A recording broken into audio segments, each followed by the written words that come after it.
For today's video, I'll be comparing shrimp and snails to try and help you figure out which might be the better fit for your specific aquarium setup.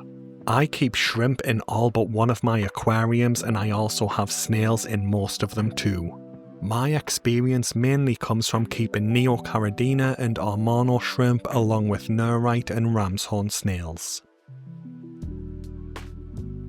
While I personally think that shrimp and snails can work really well together in the same aquarium, I know that some people prefer to stick to just one of them.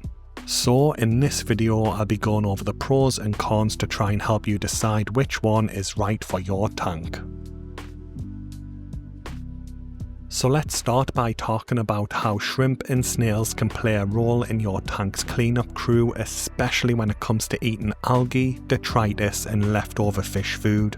All of the shrimp and snails that I keep are great at cleaning up detritus and uneaten food, but when it comes to algae, both the amount they eat and the types of algae they target can vary quite a bit. So for this section, I want to focus mainly on algae control. To make things easier, I want to split them into two different categories: primary algae eaters and secondary algae eaters.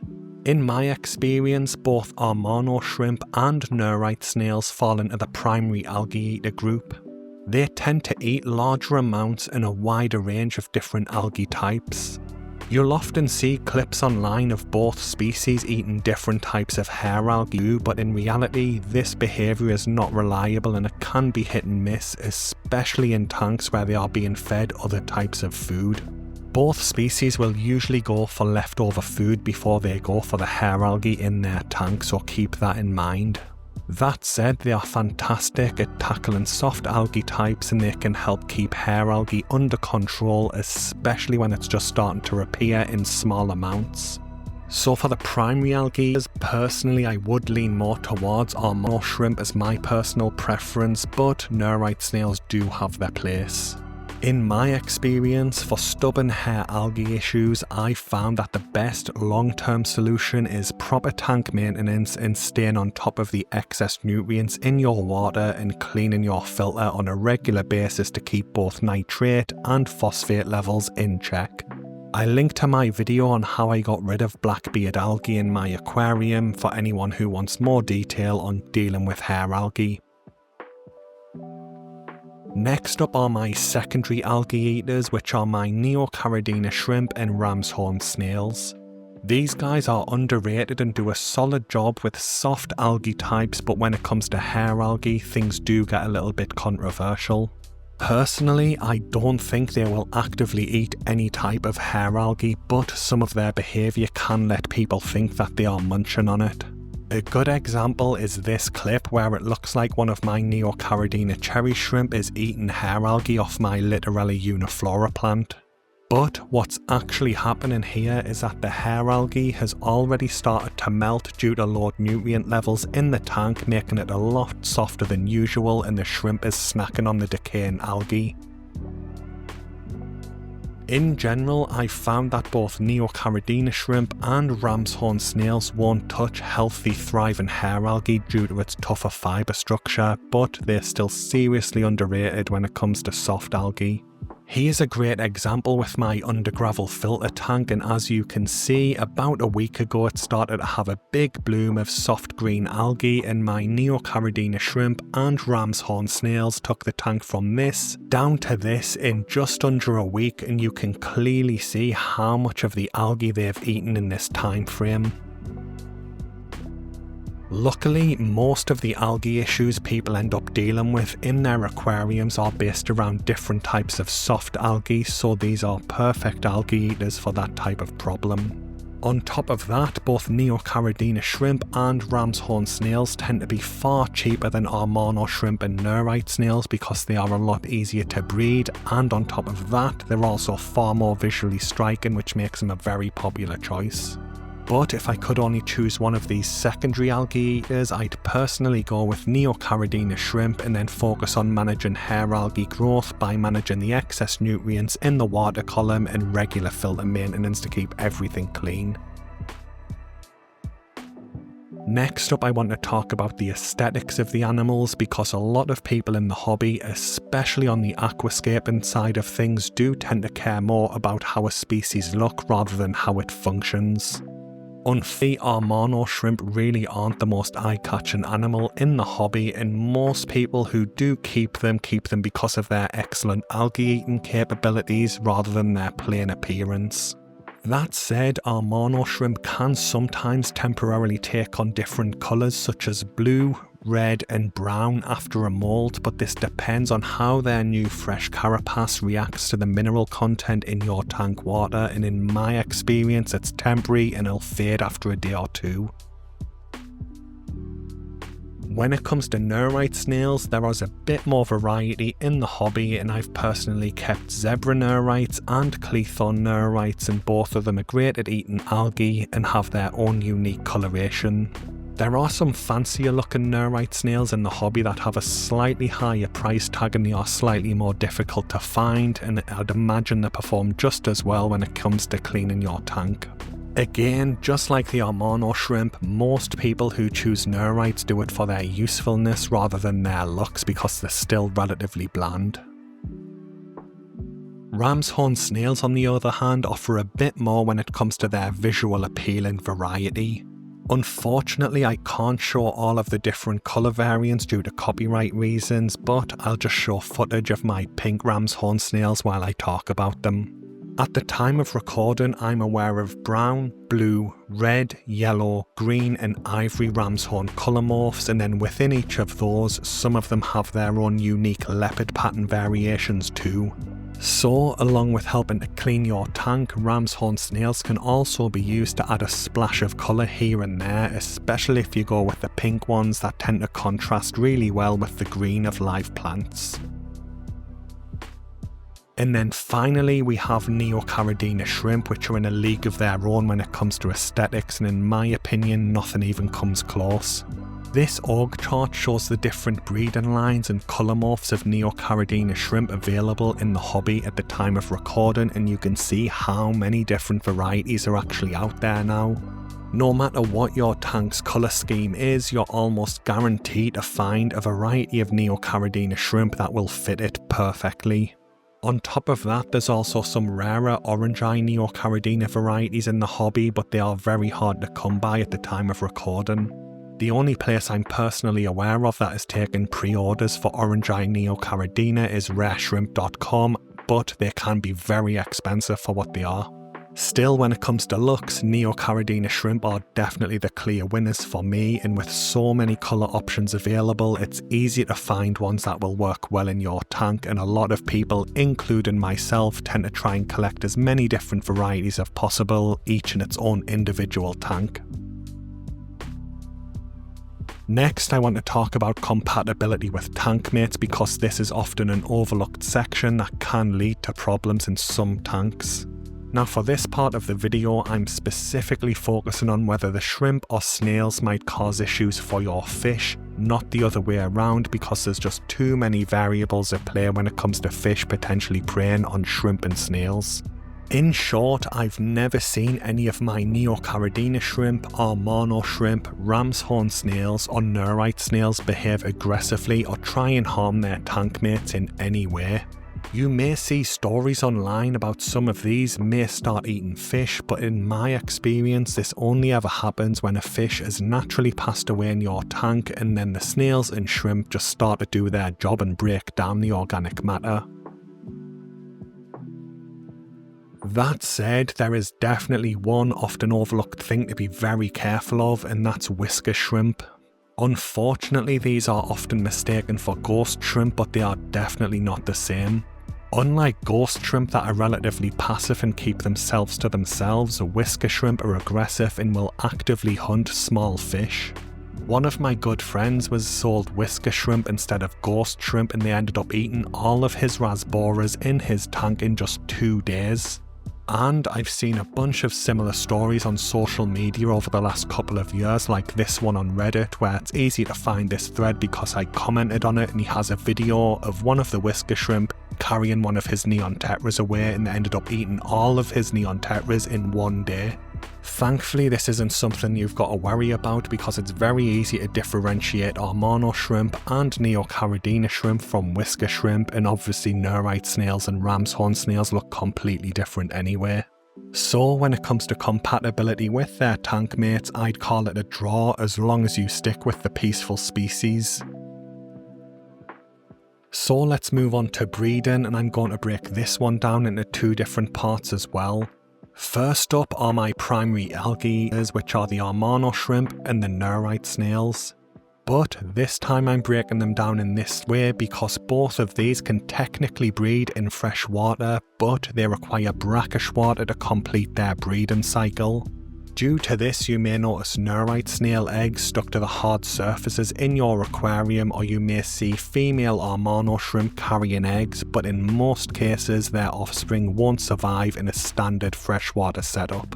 This can actually be a plus when it comes to nerite snails since it prevents them overpopulating your tank very quickly. But this can also be a bit of a downside for Amano shrimp because it increases their price because they are more difficult to breed, and it does affect supply issues in some areas. So moving on to my secondary algae eaters, which are my Neocaridina shrimp and ramshorn snails, and both of these have been incredibly easy to breed in every single tank that I've kept them in. Thankfully, the ease of breeding helps keep them very cheap and widely available, which is great for people just looking for something quick and easy to find on eBay or in local aquatic shops that they can get into their tank. But there is a potential drawback, especially with ramshorn snails, because they reproduce extremely quickly depending on the food supply in the tank, and their numbers can rapidly increase, as you can see in some of these clips. I've seen a few posts on social media where baby ramshorn snails have been able to get into certain types of filter, clog the impeller and actually break the filter unit, so that's something you need to keep in mind.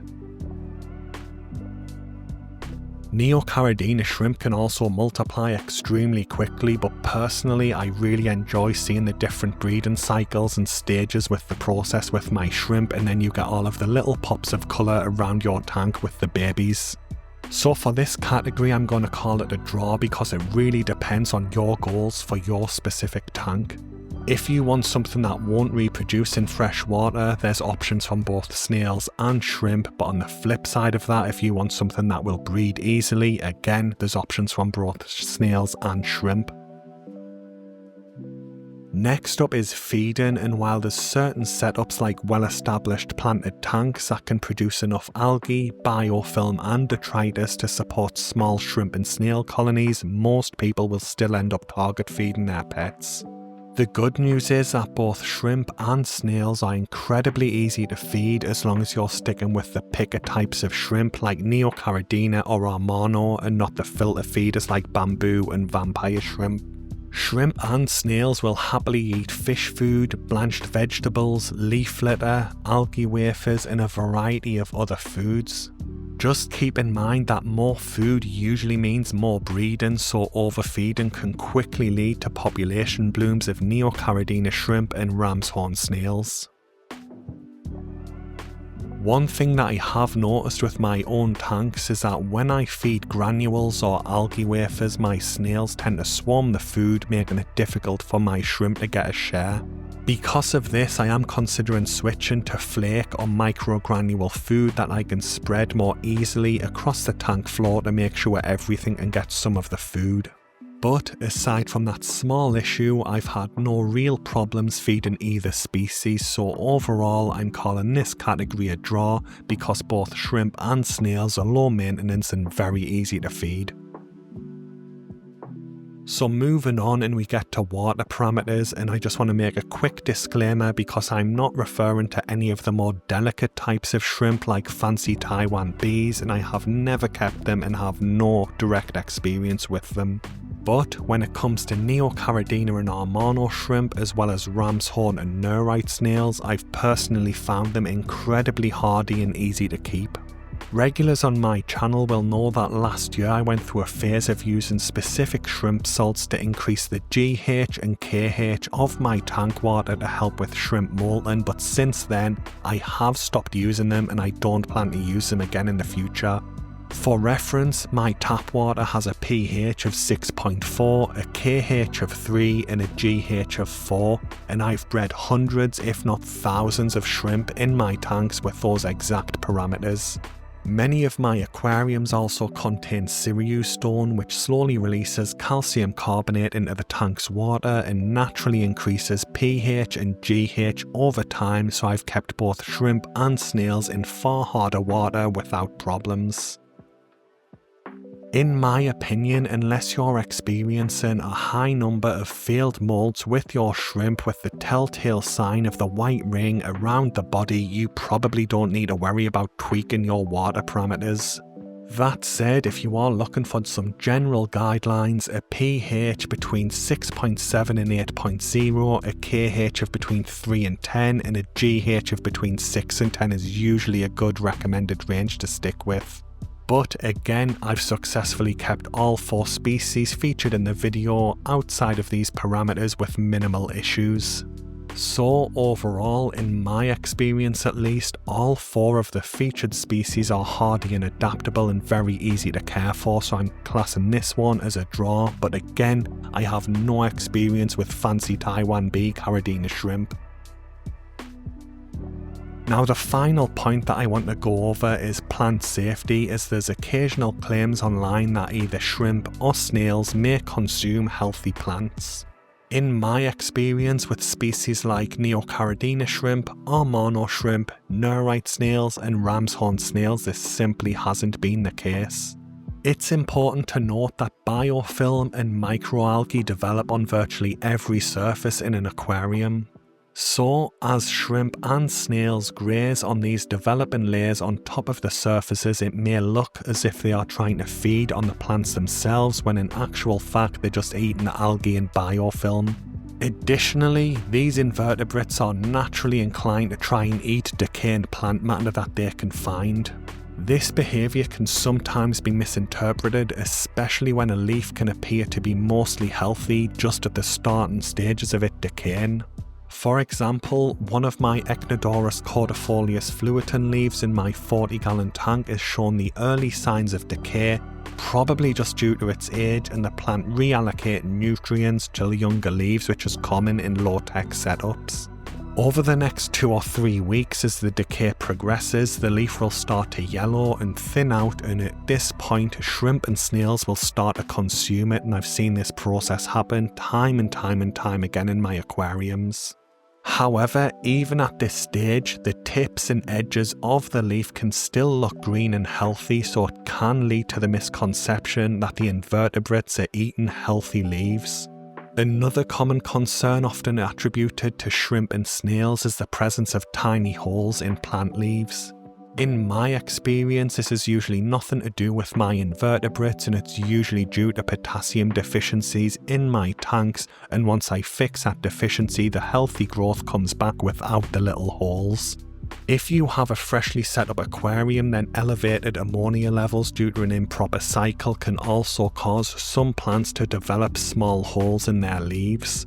Another relatively common cause of small holes forming in certain types of plant leaves is water temperature, as you can see in this Echinodorus tropica in this tank, and I honestly think this issue is just due to the colder water temperatures the tank's just been through, as there's no heater in this tank and the small leaves seem to have formed. So, to try and quickly wrap things up, both shrimp and snails play very similar roles in maintaining a clean, balanced aquarium. Personally, if I could only choose between the two, I'd opt for shrimp, specifically Neocaridina, every single day. Not only are they available in a wide range of vibrant colours, making them visually appealing, but they're also extremely easy to care for and very easy to breed. Their active nature also ensures that there's always something interesting happening in my aquariums, giving me something to look at, even if my fish are less active or decide to go and hide in the plant cover. But snails do still have their place in the hobby, and like I said way back at the start of the video, I do have snails in the majority of my tanks anyway. Anyway guys, that brings the video to an end. Thanks for watching, and I hope it's been helpful, and good luck with your aquariums.